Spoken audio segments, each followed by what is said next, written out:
Assalamualaikum warahmatullahi wabarakatuh. Perkenalkan, nama saya Anggita Dwi Rahayu dengan NIM 2210 611116. Saya merupakan mahasiswa Fakultas Hukum Universitas Pembangunan Nasional Veteran Jakarta. Pada momentum kali ini, selain untuk memenuhi nilai tugas hukum perikatan kelas C, saya juga ingin mengajak masyarakat untuk mengetahui perihal manfaat prinsip-prinsip perjanjian. Tapi sebelum membahas perihal manfaat prinsip-prinsip perjanjian, sebenarnya perjanjian itu apa sih? Perjanjian merupakan salah satu sumber yang bisa menimbulkan perikatan. Adapun pengertian dari perikatan sendiri adalah suatu hubungan hukum antara dua orang atau dua pihak, berdasarkan pihak yang satu ini berhak menuntut suatu hal dari pihak lain, dan pihak yang lain berkewajiban untuk memenuhi tuntutan itu. Ada dua sumber lahirnya perikatan, yaitu perikatan yang lahir dari undang-undang dan perikatan yang lahir dari perjanjian, seperti yang tercantum dalam ketentuan pasal 1233 KUH Perdata.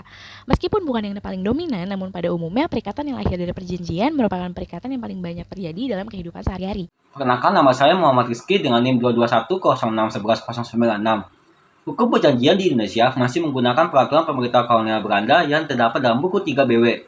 Dalam Kitab Undang-Undang Hukum Perdata mengandung sistem terbuka atau open system, yang artinya bahwa para pihak bebas mengadakan kontrak dengan siapapun, menentukan syarat-syaratnya, pelaksanaannya maupun bentuk kontraknya baik secara tertulis maupun secara lisan. Assalamualaikum warahmatullahi wabarakatuh. Perkenalkan, nama saya Maharani Sulti Mesri Dewi, biasa dipanggil Rani, dengan NIM belakang 322. Di sini saya akan melanjutkan materi dari kelompok kami. Ketika para pihak membuat suatu perikatan dalam bentuk perjanjian, maka para pihak tersebut harus mengindahkan asas-asas dan unsur-unsur sebagai suatu prinsip-prinsip dalam hukum perikatan. Prinsip perikatan adalah prinsip-prinsip yang mengatur hubungan hukum antara para pihak yang terkait oleh suatu perjanjian atau kontrak. Prinsip perikatan itu terdiri dari 5 macam. Di antaranya yang pertama itu adalah prinsip kebebasan berkontrak. Oke, jadi merujuk dari buku ketiga KUH Perdata yang menganut sistem terbuka atau optional law, prinsip ini dapat dilihat dari pasal 1338 ayat 1 KUH Perdata yang berisi semua perjanjian yang dibuat secara sah berlaku sebagai undang-undang bagi mereka yang membuatnya. Dengan menekankan kata semua, maka pasal ini seolah-olah berisikan suatu pernyataan kepada masyarakat bahwa para pihak perjanjian diperbolehkan membuat perjanjian yang berupa berisi apa saja atau tentang apa saja, dan perjanjian itu akan mengikat bagi mereka yang membuatnya sebagai suatu undang-undang. Manfaat dari prinsip perikatan ini adalah memberikan otonomi kepada para pihak untuk menentukan isi, bentuk, dan syarat-syarat kontrak sesuai dengan kehendak dan kepentingan mereka, selama tidak bertentangan dengan undang-undang kesusilaan dan ketertiban umum. Poin kedua tentang prinsip konsensualisme adalah salah satu prinsip dalam perjanjian yang menentukan bahwa perjanjian terbentuk karena adanya konsensus atau penyebabkan kehendak di antara pihak-pihak yang mengadakan kontrak. Artinya, perjanjian lahir ketika dicapainya kata sepakat. Dengan kata lain, tanpa adanya kata sepakat, maka tidak ada sebuah perjanjian. Manfaat dari prinsip konsensualisme ini adalah terciptanya kesepahaman antara para pihak yang membuat perjanjian. Dalam hal ini, para pihak harus saling berdiskusi dan mencapai kesepahaman mengenai isi perjanjian yang akan dibuat. Dengan demikian, para pihak akan merasa puas dan merasa bahwa kepentingannya terdamin dalam perjanjian tersebut.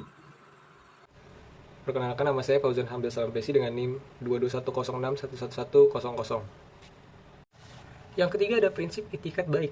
Prinsip itikat baik adalah prinsip hukum yang menuntut para pihak dalam suatu perjanjian untuk saling mempercayai dan bertindak jujur.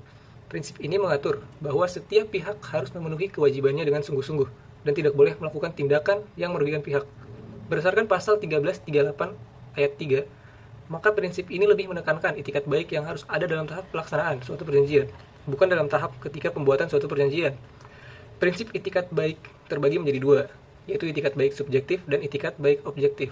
Itikat baik subjektif mengartikan itikat baik sebagai kejujuran yang berasal dari sikap batin, sedangkan itikat baik objektif mengartikan bahwa itikat baik adalah kepatutan dan masuk akal. Artinya pelaksanaan perjanjian tidak hanya memandang substansi atau klausul yang terdapat di dalam perjanjian, namun juga memperhatikan keseimbangan dari keadaan serta kondisi masyarakat di sekitar.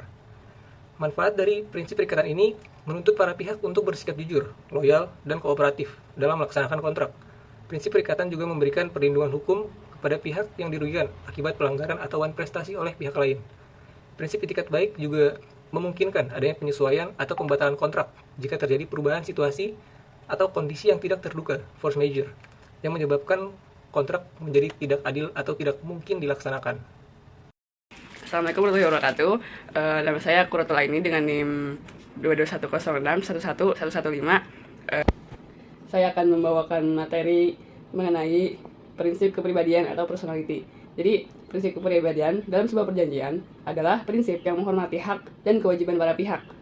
yang terlibat dalam perjanjian sesuai dengan karakteristik dan keadaan masing-masing pihak. Prinsip ini mengatur bahwa setiap pihak harus diperlakukan secara adil dan proporsional, tanpa diskriminasi atau pengecualian. Pasal 1315 dan pasal 1340 KUH Perdata adalah sumber daripada asas atau prinsip ini. Pasal 1315 KUH Perdata yang isinya menegaskan bahwa pada umumnya seseorang tidak dapat mengadakan perikatan atau perjanjian selain untuk dirinya sendiri. Dan isi dari pasal 1340 KUH Perdata adalah sebagai berikut. Persetujuan hanya berlaku antara pihak-pihak yang membuatnya. Manfaat dari prinsip kepribadian dalam sebuah perjanjian bagi para pihak yang terlibat ini dapat meningkatkan kepercayaan antara para pihak karena mereka merasa dihargai dan dihormati sebagai subjek hukum yang berdaulat dan berkepribadian. Selain itu juga dapat mencegah konflik antara para pihak karena mereka dapat menyelesaikan permasalahan yang timbul dengan cara musyawarah dan mufakat tanpa merugikan hak dan kewajiban masing-masing pihak. Dan terakhir, untuk memperkuat kerjasama antara para pihak karena mereka dapat saling mendukung dan membantu dalam melaksanakan perjanjian dengan menghargai kepentingan dan tujuan bersama. Prinsip yang terakhir ada prinsip proporsionalitas. Prinsip proporsionalitas ini adalah prinsip yang mengharuskan para pihak yang berkontrak untuk menyesuaikan hak dan kewajiban mereka sesuai dengan nilai atau manfaat yang diperoleh dari perjanjian. Prinsip ini bertujuan untuk mencegah adanya pihak yang dirugikan atau diuntungkan secara tidak adil dalam perjanjian. Prinsip perikatan ini mengatur bahwa setiap hak yang diperoleh oleh salah satu pihak harus diimbangi dengan kewajiban yang harus dipenuhi oleh pihak lain. Hal ini bertujuan untuk mencegah terjadinya penyalahgunaan hak atau pengabaian kewajiban yang merugikan pihak lain. Keseimbangan sangat perlu digunakan untuk mewujudkan perlindungan dan keadilan bagi para pihak. Prinsip ini menghendaki kedua pihak untuk memenuhi dan melaksanakan perjanjian tersebut.